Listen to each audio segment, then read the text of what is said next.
Hello dear students, welcome back to Learn Physics. Last class we were discussing about the assertion reason question. We are continuing with that.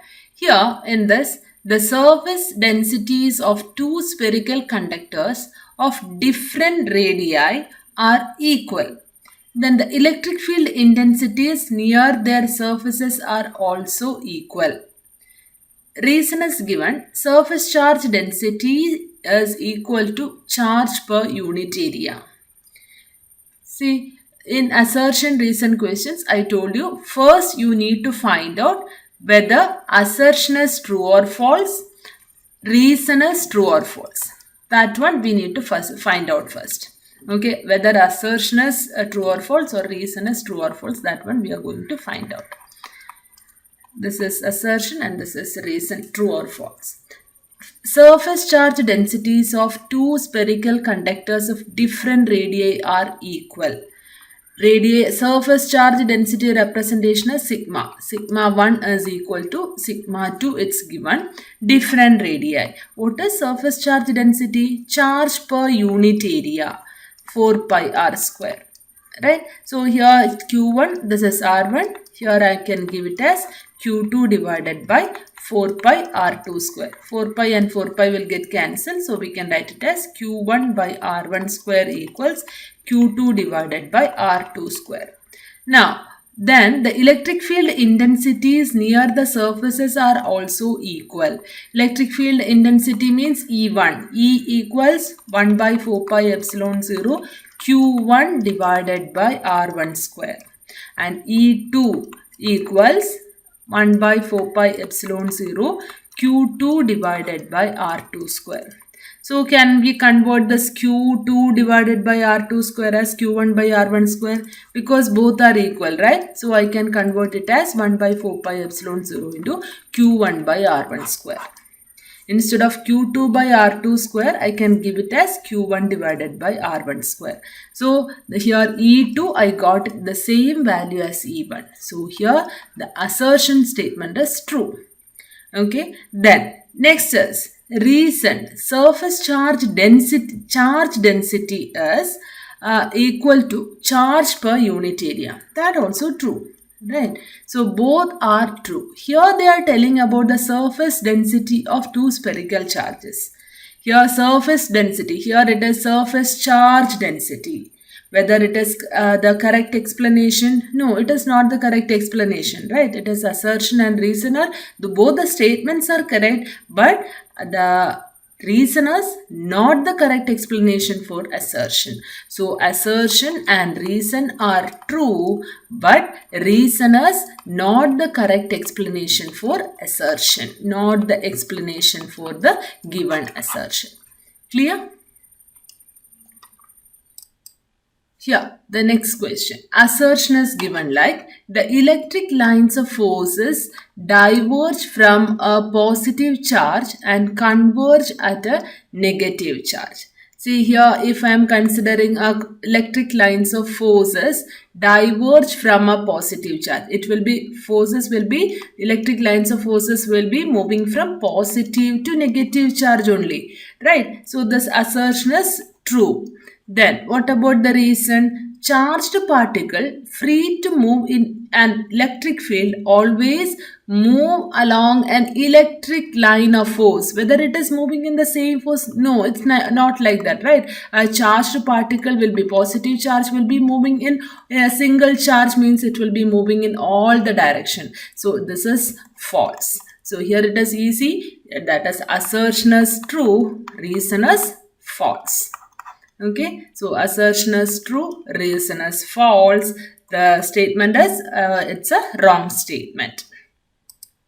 Next question is, range of Coulomb force is infinite.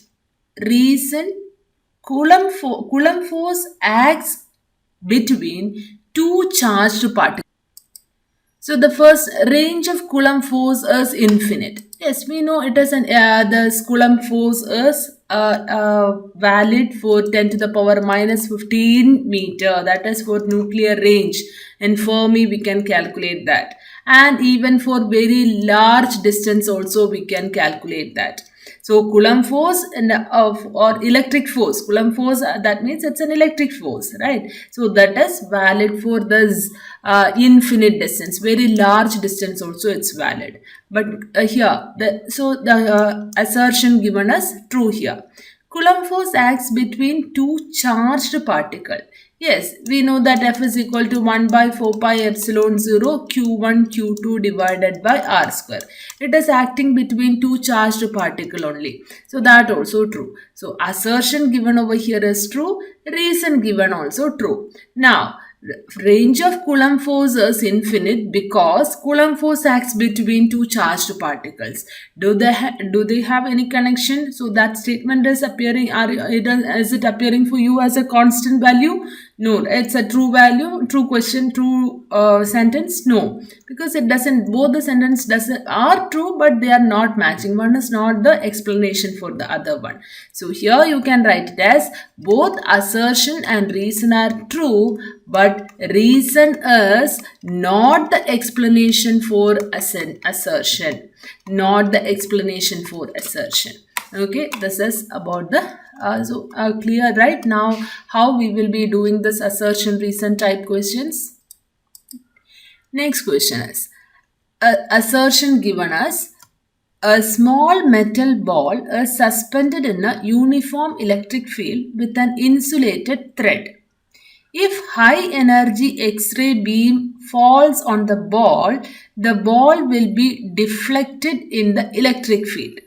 So while high energy rays or X-rays are falling on the ball, it will be emitting the electrons, right? Free electrons will be emitting. So since electrons are emitting from a metal ball is suspended in a uniform electric field with an insulated thread. So it is suspended like that. If high energy X-rays are falling on it, what will happen? Electron will be coming out. Photoelectrons will come out and it will be causing a positive charge on the ball. Okay, X-ray, the ball will be deflected in the electric field. It is getting charged. So it will be getting deflected. Then next one, X-rays emits photoelectrons and the metal become negatively charged, right? So the electron, it is as a result of this, what is happening, metal will be, photoelectrons are emitting and it will be becoming negatively charged, right? So here we are considering, hence it will be getting a positive charge for the metal plate. This metal ball will be getting a positively charged, will become positively charged, but here it is giving us negatively charged. When X-rays are falling on it, due to that energy, electrons will come out. So since it will be X-rays emitting photoelectrons, X-rays will be taking out this photoelectrons, so metal will become negatively charged. It is false. The statement is assertion is true, reason is false. Next question. If a point charge B rotated in a circle around a charge, the work done will be 0. First one, if a point charge be rotated in a circle around a charge, the work done will be 0. It is moving in a point charge is rotating in a circle. If the force is, what will be the formula for work done? Work done will be equal to F dot S, force into displacement.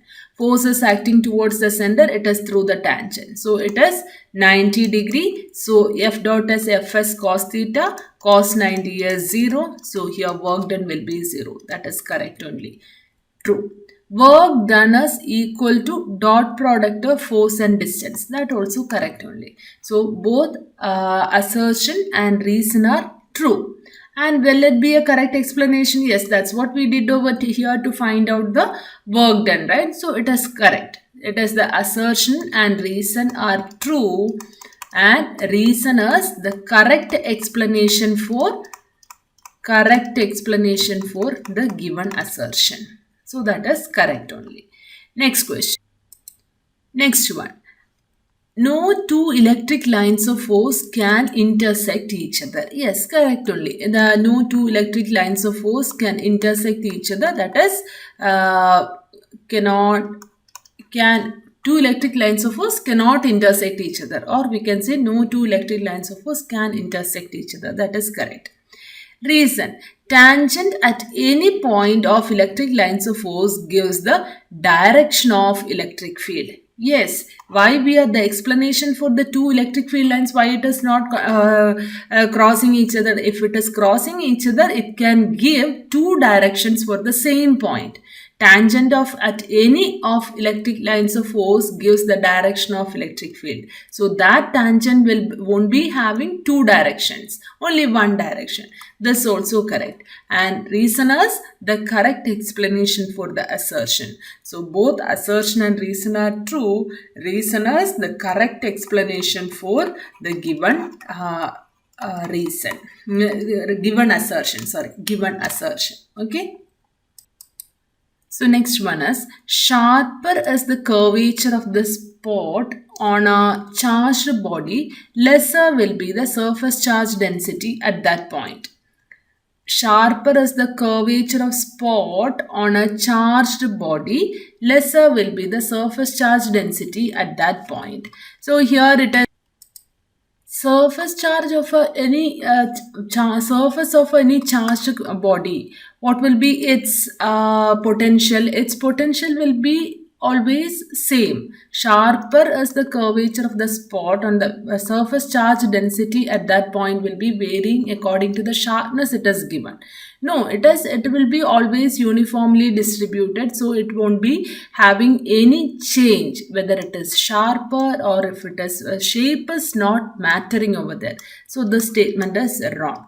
Electric field is non-zero inside a charged conductor. Okay, so that is correct only. It is non-zero. It is inside the charge.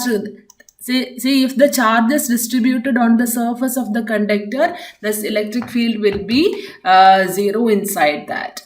Okay, so this is about the assertion reason questions which is given over here, and the 10 questions we discussed, and in that 2 questions we already discussed in the previous class, and today we discussed the rest of the 8 questions, and next class we will be discussing about the case based questions. I hope it is clear for you, and if you like the channel, please don't forget to subscribe, like and share. Thank you.